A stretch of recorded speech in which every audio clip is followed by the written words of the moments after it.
Good morning, Lorne. Thank you for being here on the Val Beebe Show live out of Dallas, Texas to talk about shingles.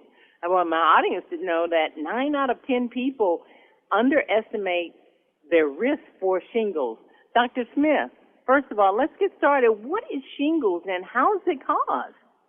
Yeah, that's a great way to start off. So, in a nutshell, shingles is a condition that's caused by the same exact virus that causes chickenpox. So, once you have chickenpox in your childhood, that virus goes dormant or silent for many, many years. And then, as our immune system starts to decline as we age, that's when shingles can reactivate, the virus can reactivate, and that's when you end up with shingles. Now, as far as I what it is, oh, I'm sorry. Go I was just ahead. going to describe like what it looks like. Yeah. So it usually starts off as a rash on one side of your face or on one side of your body. And that rash begins as blisters, and then those blisters turn to scabs. And that can go on for several weeks. And most people just describe having burning or tingling type of pain when they have shingles. Okay, so we talked about what shingles is. How is it caused? Yeah. Once So again? it just it's reactivating that virus that's already in your body. So if you are one of the approximately 99% of adults who are 50 years or older, then you already have that virus inside of you because you either had chickenpox or you were exposed to chickenpox in your childhood. And so while everybody who is at risk may not go on to develop shingles, that's where it comes from. That's the risk, is just that chickenpox virus. All right, that must be the 9 out of 10 people. I'm going to ask Larnie just a moment. Larnie, can you tell me about your experience in a synopsis format about shingles? Yes. Well, my family and I were actually headed to a much needed vacation to Hawaii. And during the flight, I noticed there was like a pimple-like growth on my forehead on the left side.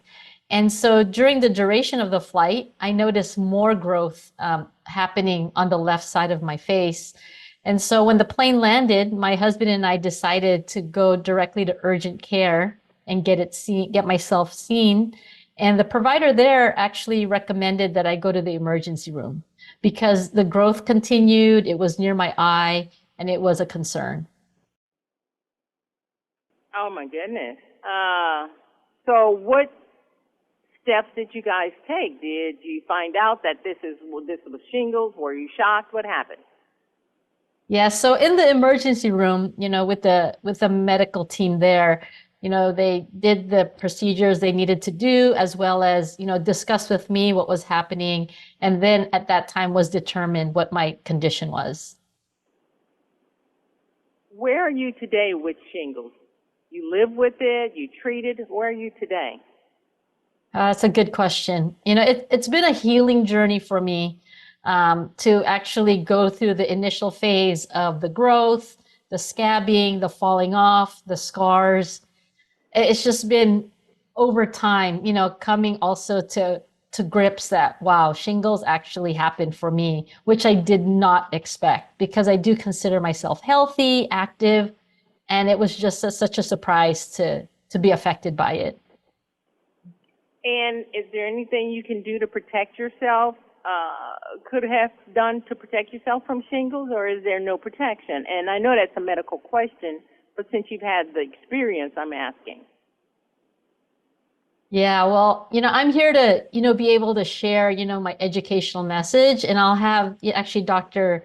Leah Smith, Yeah, I'll take help that. out with that. So, Yeah. I'd say the best way to protect yourself or anybody that you know who's 50 and older is to talk to your doctor or your pharmacist about shingles, about your risk for shingles, and about vaccination. That's the best way to protect yourself. But what I don't want to go unnoticed is like the impact that shingles can have on your life. So Larnie talked about this being a healing journey.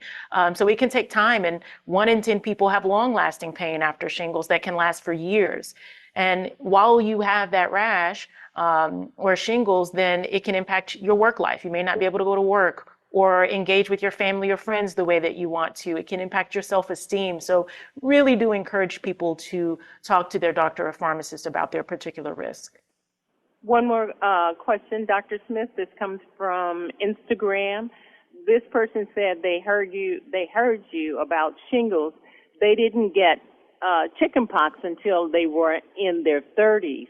Does all the misconception or all the problems still apply to them for shingles? Unfortunately, it still does. It doesn't matter what age you get exposed to that virus, that varicella virus. If it's in your body, then you are at risk of it reactivating later in life. Now, it doesn't mean it's going to. Again, just because you had chickenpox doesn't automatically mean you're going to get shingles, but you are at risk for it reactivating again. Where can we find more information online about this? Yeah, for more information about shingles and vaccination, you can visit the GSK Thrive at 50 Plus Facebook page.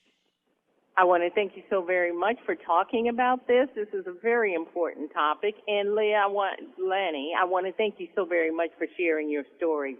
You guys be well, and thank you for being my guest on the Valder Beebe Show. Yeah, thanks for having us. Thank you. Hi, I'm Valder Beebe, host of the Valder Beebe Show.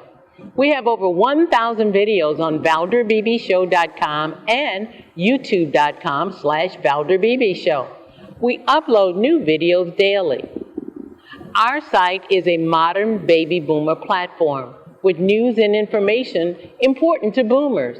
Subscribe to YouTube.com/ValderBeebeShow and stay connected as I interview the world's most fascinating people.